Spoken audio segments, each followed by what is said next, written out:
Samajwadi party के संगठन के हमारे राष्ट्रीय अध्यक्ष आदित्य कारी साहब, प्रदेश के अध्यक्ष शकील और उनके सभी सहयोगी साथियों को, संगठन के पदाधिकारियों का बहुत बहुत धन्यवाद और आभार प्रकट करता हूं। समाजवादी पार्टी का बहुत महत्वपूर्ण संगठन है और संगठन में जो हमारी आपकी बातचीत हुई है, एक दूसरे ने जो सुझाव दिए और कुछ साथी लिख करके भी देके जाएंगे, हम समाजवादी पार्टी के लोग उन तमाम सुझावों को अमल करेंगे। उन सुझावों के लेकर के हम पार्टी के लोग उनको कार्यक्रम भी बनाने का काम करेंगे। मैं धन्यवाद देता हूं अपने संगठन के लोगों का कि जिन्होंने ये संकल्प लिया है कि अपनी वोटर लिस्ट को सुधारने का काम करेंगे। भारतीय जनता पार्टी की साजिश, षड्यंत्र और समय समय पर जो लगातार चुनाव में धांधली करते हैं, उस धांधली को रोकने के लिए, अपनी वोटर लिस्ट को ठीक करने के लिए हम लोग गांव में, गली में, मोहल्लों में जाकर के अपने साथियों के जिनके वोट छूट गए हैं उनके बनवाएंगे। और जो फर्जी वोट भारतीय जनता पार्टी ने बनवा रखे हैं, कोई बूथ ऐसा भारतीय जनता पार्टी का नहीं है जिसमें फर्जी वोट उन्होंने बनाए हों। उन वोटों पर भी आपत्ति करने का काम हम मिलकर के करेंगे। सोने का भाव 1 लाख से ऊपर चला गया है। सोने का भाव 1 लाख रुपए से ऊपर पहुंच गया 1 तोला। यह है भारतीय जनता पार्टी का सबका साथ सबका विकास। आप सोचिए, गरीब परिवार में अगर कोई शादी हो तो अपने परिवार की बेटी के लिए एक सामान भी खरीद करके गरीब परिवार का सदस्य नहीं दे सकता। उसके माँ बाप, पिता अगर कुछ देना चाहेंगे तब भी नहीं दे पाएंगे। और लगातार ये सरकार कह रही कि हम विकसित भारत बनाएंगे। इनके विकसित भारत का सपना क्या है? आखिरकार हम विकसित भारत किसको बोलेंगे? क्या विकसित भारत यही है कि जहां पर गरीब अपनी बेटी की भी शादी नहीं कर पा रहा है, न करा पा रहा है? क्या विकसित भारत में यही महंगाई होगी, मुनाफा इतना ही लोग कमाएंगे? विकसित भारत में यही इतना ही भ्रष्टाचार होगा? आखिरकार भारतीय जनता पार्टी का विकसित भारत का सपना क्या है? यही सपना है क्या उनका? और फिर हम धन्यवाद देना चाहते हैं एक बहुत प्रतिष्ठित न्यूज चैनल का, जिन्होंने कम से कम सत्य को सामने लाने का प्रयास किया। जो लोग ये दावा करते थे कि कुंभ में 37 लोगों की जान गई है, अब तो वो आंकड़े आ गए हैं 82 के। और सरकार अभी भी छिपा रही होगी, अभी भी सच्चाई नहीं सामने आई है। और सरकार क्या कर रही थी? मुआवजा न देना पड़े इसलिए आंकड़े छिपाना, और वो लोग कुछ दावा न करें, मुआवजे की मांग न करें, उसके लिए घर घर जाकर के पैसे दिए गए। आखिरकार ये पैसे किसने दिए थे जो दिए जा रहे थे? आखिरकार कुंभ में जिन लोगों की मृत्यु हुई है, मृत्यु के बाद जो सरकार ने मुआवजा तय किया था, आखिरकार कैश कौन देने जा रहा था? ये कैश किसका था? और अगर वो नहीं दे पाए वहां पहुंच करके उस परिवार में, तो आखिरकार वो नकदी वापस किसको मिल गई? जो लोग ऐसे पवित्र काम में झूठ बोल सकते हैं, वो किसी भी आंकड़े में झूठ बोल सकते हैं। इसलिए जहां हमें वोटर लिस्ट के लिए सावधान रहना है, वहीं आने वाले समय में सेंसस भी होने जा रहा है। अब तो तारीख भी आ गई है। हम सब मिलकर के और सब लोगों को मिलकर के उसके लिए भी सावधान रहना पड़ेगा। पता नहीं कौन से आंकड़े सरकार दे दे, क्योंकि भारतीय जनता पार्टी के आंकड़ों पर किसी को भरोसा नहीं है।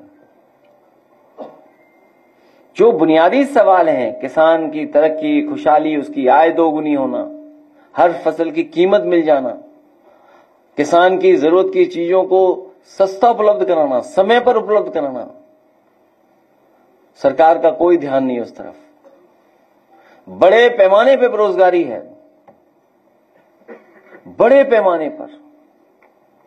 इन्होंने रोजगार और नौकरी के सर्टिफिकेट नहीं दिए हैं।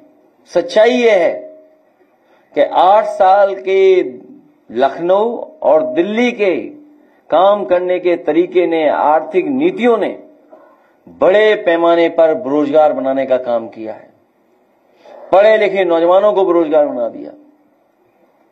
सही तरीके से काम होता तो करोड़ों लोगों को नौकरी मिल जाती। और अपना ही घोषणा पत्र अगर ये बार बार पढ़ते तो लाखों का आंकड़ा नहीं देना पड़ता, करोड़ों का आंकड़ा देती है। इसलिए भारतीय जनता पार्टी की हर बात झूठी है। मैं सभी अल्पसंख्यक सभा के सदस्यों का, राष्ट्रीय अध्यक्ष जी का, प्रदेश अध्यक्ष जी का, उनके साथ है उस संगठन के लोगों का और उनके साथ जितने भी संगठन में लोग काम कर रहे हैं उनका मैं बहुत बहुत धन्यवाद और आभार प्रकट करता हूं।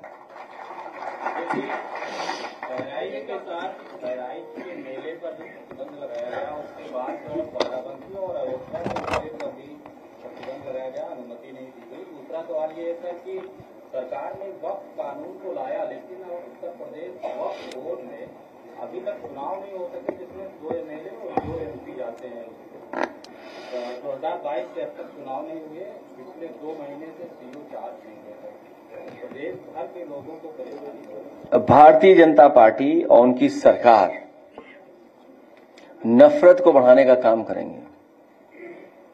जो परंपरागत हमारे मिली जुली संस्कृति का, हमारे जो आपसी मेल के स्थान या मेले, उनको जानबूझ करके रोकना चाहती है। कारोबार हमें जोड़ता है, मेला हमें जोड़ता है। एक कारोबार के खिलाफ लोग हैं, खुशियों के खिलाफ लोग हैं। मेले में क्या है, मिठाई खाने लोग जाते हैं, थोड़ा कारोबार करते हैं गरीब के लोग, झूला झूलते हैं। इन्हें क्या लेना देना झूला झूलने से? कोई मेला ऐसा नहीं होता जहां पर झूला न लगता हो, मिठाई न मेले में हो। और गरीब लोगों का मेला होता है, मिलने का स्थान होता है, कारोबार का स्थान होता है, और हजारों साल से लगे हुए मेले जहां एकता का संदेश जाता है, मिलकर के रहते हैं लोग, जहां पर एक दूसरे के प्रति सम्मान बढ़ता है, एक दूसरे से जुड़ने का मौका मिलता है, उस हर चीज से भारतीय जनता पार्टी के खिलाफ है। इसीलिए मैंने सवाल पूछा कि जो 37 का आंकड़ा बता रहे थे अब 82 का आंकड़ा हो गया है। अगर हमारे ये सब पत्रकार निकल पड़े जिस तरीके से उस बड़ी संस्था ने, प्रतिष्ठित संस्था ने रिसर्च करके, समय लगा करके, रिस्क लेकर के ये आंकड़े सामने लाने का काम किया है, अगर ये हमारे साथी भी निकल पड़े तो इस सरकार की पूरी पोल खुल जाएगी। सरकार कहीं मुंह दिखाने लायक नहीं बचेगी। ये कैश आया कहां से जो दिया जा रहा था? हमारे बहुत सारे साथियों पे जांच हो जाती है, आप पे भी कईयों पे छापा पड़ जाता है। ये कैश आया कहां से? और जिनमें वो कैश वितरित हो पाया है, जहां मान लीजिए वितरित नहीं हो पाया, वो कैश वापस गया किसके हाथ में? नकदी कैश आप दे कैसे सकते हैं? किस नियम के तहत आप नकदी दे रहे हैं? नकदी देने का निर्णय किस नियम के तहत हुआ है? नकदी का वितरण किसके आदेश पर हुआ है? वितरण तो बताया, भूल जाइए कि वितरण क्या हुआ, चलो किसी को कुछ पहुंचा, आखिर किसके आदेश पर हुआ है? ये कौन है जो नकदी बंटवा रहा है?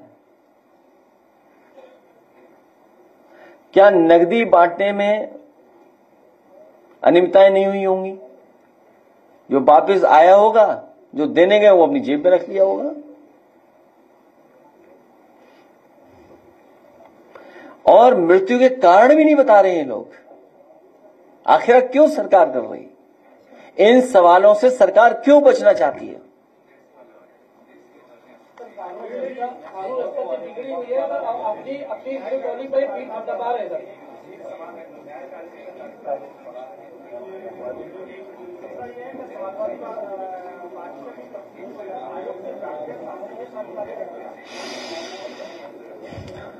हम लोग पार्टी की तरफ से जो जानकारी मिलेगी उसको पत्र के माध्यम से भेज देंगे।